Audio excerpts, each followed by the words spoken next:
Fala aí galera, beleza? Rodrigo Heiler, TV Camisa 12, resenha da Massa 75, hoje dia 26 de janeiro de 2017, dia seguinte, né, que eu tô gravando aqui, dia seguinte da derrota contra o Vila Nova por 1-0, depois de 200 anos sem perder pro Vila Nova. Tem gente que se importa com isso, eu honestamente não ligo muito, mas antes de comentar o que eu estou pensando sobre tudo que está sendo falado aí, desse time reserva, esse método do Oswaldo de rodar o time e mesclar, né, nessa primeira fase aí, eu quero falar para vocês dos adesivos oficiais do Atlético que são feitos pela DJogo. Ó, os adesivos oficiais, o escudo com a hashtag, 4 escudos, tamanhos diferentes, a mesma coisa, o Galo Volpe, 4 Galo Volpes, tamanhos diferentes, e o Galo Volpe grandão.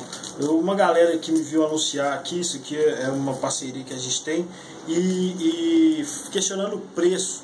Aí eu fui em algumas bancas lá perto da loja do Galo, ali na região de Lourdes, e vi que é o mesmo preço dos produtos não oficiais, que não geram receita nenhuma para o Atlético, e ainda não respeitam a identidade visual do Galo. Então, né, na moral, além de ser um produto oficial, é um produto em que, com certeza, independente de onde se aplicar, vai respeitar a identidade visual do Atlético. E a qualidade, é óbvio, muito melhor, disponível aí nas lojas do Galo, várias bancas de jornais pela cidade e no site familiaalvinegra.com, beleza? Então vamos lá. O Atlético adotou a postura de jogar, pelo que eu estou entendendo, né, revezar time reserva, time titular no Mineiro, sendo que o time reserva joga fora de casa, o time titular joga no Horto, e pelo que o Oswaldo está falando, isso vai acontecer até que comece a Copa do Brasil. E aí tem vários motivos, né, que o Oswaldo fala, que primeiro, esperar os jogadores alcançarem um condicionamento físico adequado para seguir uma sequência de jogos, principalmente jogadores titulares, rodar o time, usar os jogadores de base e preparar aí a equipe que é ideal para ele, que ele entende que né, com quem ele vai contar, enfim. Mas eu sempre pedi isso. Eu assumo aqui que sempre solicitei, ainda acho que menos ainda, a primeira fase de Mineiro vale absolutamente nada. E algumas pessoas vieram, ontem eu comentei isso logo depois do jogo, algumas pessoas vieram falar comigo sobre a tal vantagem, né? E a galera se apega àquela vantagem de 2 resultados iguais, 2 empates na final, numa suposta chegada à final. E aí eu fui falar, velho, bom, eu sempre fui contra, quando você pergunta alguma coisa, questiona algum método e fala, por que vocês não fazem assim, por que vocês não mudam isso aqui, e a pessoa fala, sempre foi assim.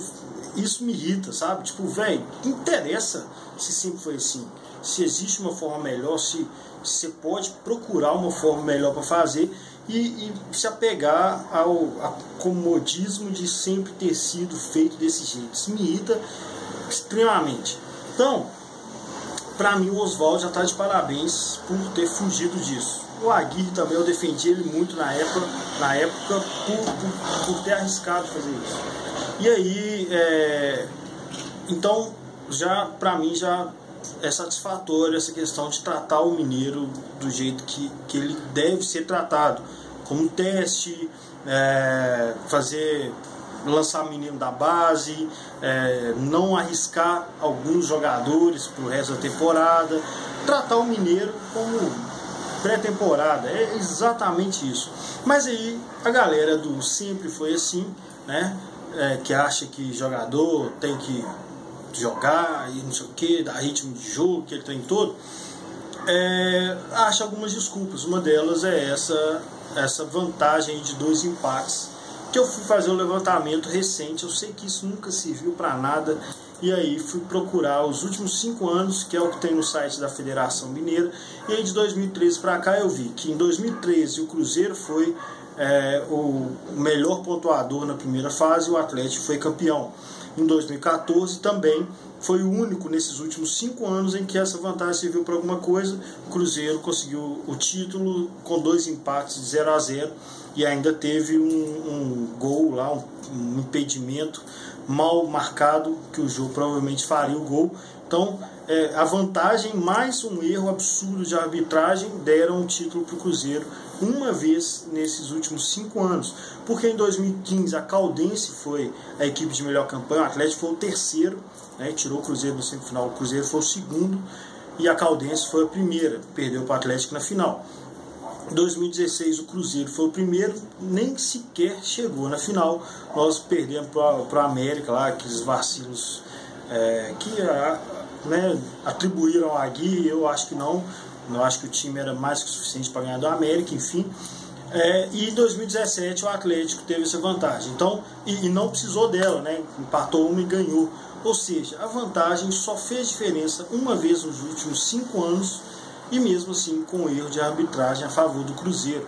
Eu não tenho apego nenhum a essa vantagem, eu acho que em clássico, 2 clássicos, a possibilidade de ter 2 empates com resultados iguais, saldo igual, é assim, remotíssimo. Normalmente faz diferença ali um vacilo ou outro dentro do jogo, um momento do jogo, enfim.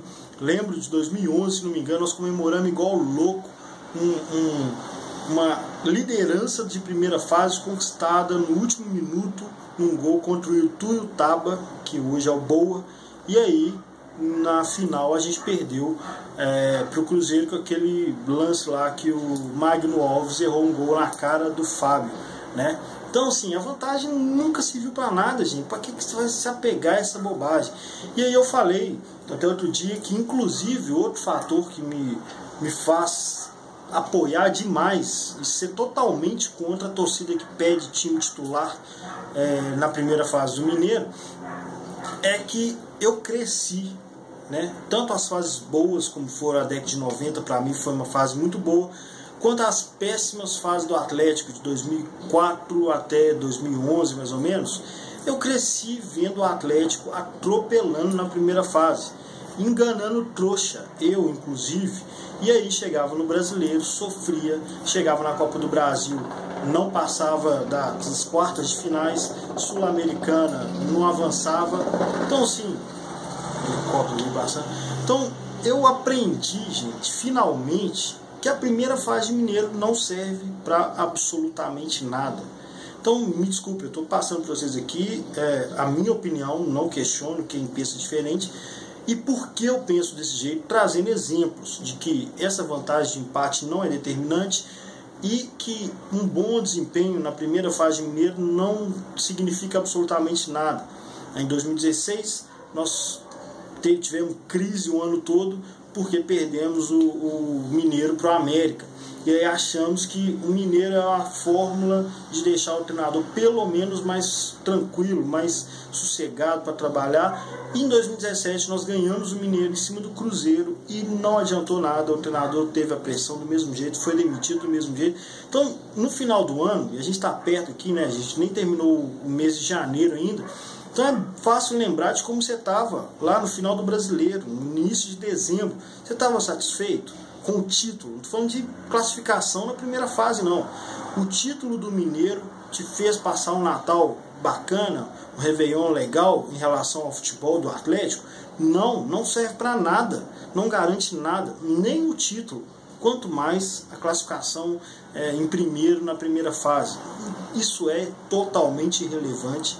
Eu apoio totalmente esse método e que seja seguido esse planejamento que o Oswaldo tem feito aí com a comissão técnica dele, beleza? Então eu estou trazendo aqui os fundamentos da minha opinião, como se formou essa minha opinião de que eu sou totalmente contra essa galera que pediu aí o time titular e está pressionando por causa dessa alternância aí de time titular, time reserva, beleza? Bom, vamos lá. Tem uma coisa que é lógica, eu defendo isso há uns 3, 4 anos, que seja usado o time reserva, o time sub-15, sub-12 no Mineiro. É óbvio que eu sei que o desempenho vai cair, o Galo não vai sair goleando igual sempre goleou em 2008, 2009, 2010, 2005, se marcar a primeira fase de brasileiro do Atlético, enganou a gente. Talvez no ano que a gente caiu para a Série B, a primeira fase do Galo tenha sido ótima no Mineiro. Então, eu sei que vai ser mais difícil. Só que esse ano o Atlético tem a chance de classificar entre os 8 primeiros para seguir no Campeonato Mineiro. Então, azar, velho. O importante é chegar lá na final, ganhar do Cruzeiro, como sempre acontece, e pronto, acabou. Isso já vai fazer a gente ficar feliz por uma semana, porque depois não vale também mais nada. Ganhando ou perdendo, não vale mais nada. Beleza? Então, pedindo isso há anos, 2, 3 anos atrás, é lógico que eu tenho ciência de que a campanha vai ser inferior, né? E pensando aqui que em 2015 nós somos o terceiro da primeira fase, né? Então, assim, tem total ciência. Você gosta de ver o Galo perder? Não, não gosto de ver, mas eu estou disposto a pagar esse preço, porque eu acho que o trabalho bem feito e o que importa mesmo é dali de maio para frente, que são os campeonatos que realmente importam. Então, estou disposto a pagar esse preço, ver jogo ruim, ver o Atlético perder, tabu lá em Nova Lima, e foda-se isso, velho, na boa, azar. Bom, uma das reclamações que estão mais fortes aí é em relação ao Valdívia, eu concordo. Eu acho que o Oswaldo está correndo um sério risco, e infelizmente, né, no contexto torcida do Atlético, corre o risco do Oswaldo entrar em crise por causa de uma escalação no time reserva em primeira fase de Campeonato Mineiro. São 3 fatores quase irrelevantes, mas por causa disso é possível que o Oswaldo sofra uma crise aí, se ele não parar de escalar o Valdívia. O que eu acho engraçado é que tem gente que está hoje achando um absurdo o Valdívia tirar lugar de não sei quem, e o Valdívia ganha muito e tal, mas estava defendendo que o Fred e o Robinho continuassem no Atlético, mesmo os dois ganhando 3 vezes o que o Valdívia ganha e entregando tão pouco quanto, né? Então, não estou defendendo o Valdívia, estou expondo a incoerência de quem queria que o Galo mantivesse Fred e Robinho com salários altos, que não vale, e agora está revoltado aí, dando aula de administração financeira para o Atlético, falando que o Valdívia não vale o salário dele. É óbvio que não vale, na minha opinião, né, o Atlético não conta com ele, não vale o Oswaldo arriscar, porque o Oswaldo é meio encantador de pereba, né? Ele acha, e eu torço para que isso aconteça, ele acha que comigo os caras vão jogar. Esse cara aí, eu garanto que comigo ele joga. Vou dar um jeito, vou na conversa, igual ele fez com o Robinho, mais ou menos. Mas, mesmo se ele conseguir fazer isso com o Valdívia, não dá resultado, não adianta nada. Em maio o Valdívia vai embora. Então é irrelevante, até para o Oswaldo arriscar, confiar que vai conseguir recuperar o Valdívia. Não tem porquê ele se desgastar com a torcida por causa disso. E o outro fator é que realmente são 2 jogos, né? Então o time todo reserva, e aí era o momento mesmo de testar a molecada, de colocar os jogadores aí que não estão tendo chance, né? E que esse é o momento do ano em que eles vão poder mostrar que devem fazer parte do elenco aí para o final do ano. Mas, né, muita incoerência de algumas pessoas, essa diferença aí. O Fred pode fazer loucura para continuar aqui no Galo, mas o Valdívia não, tem que ter austeridade, está gastando dinheiro demais com o Valdívia. Não, é só um jogador que foi mal contratado, todo mundo achou que era uma boa contratação quando aconteceu e deu errado. Isso acontece em qualquer lugar, assume um prejuízo, já errou, não é um absurdo errar, isso acontece em qualquer clube do planeta e pronto, acabou, é um cara que deu errado. Como ele não vai continuar, né, vai terminar em maio o contrato dele, realmente não vale a pena insistir com a escalação dele, mesmo no time reserva. Outro cara que a galera está decepcionada demais é o Eric. E aí eu, né, não tenho como concordar em criticar o Eric já no segundo jogo, terceiro jogo, mas domingo contra o Democrata ele entrou poucos minutos. Mas tanto serve para o Eric quanto para o Vitor, ou para Carlos, ou para Alejandro, para qualquer jogador, né? Na hora de analisar. Aí é a minha forma de analisar. Uma coisa é um jogador entrar, repito, seja reserva, experiente, enfim, seja menino da base, ou seja um jogador questionado. Uma coisa é ele entrar no time completo, e aí pode ser que ele está substituindo um cara que é, né, um cara chave do time, E aí a deficiência técnica, a diferença técnica vai fazer uma diferença enorme, sim, mesmo no time titular. Né? Por exemplo, um cara substituiu o Ronaldinho Gaúcho, né? O cara substituiu Leonardo Silva na fase melhor do Leonardo Silva. Isso, só uma mudança de posição já faz o nível do time cair bastante quando o cara é chave.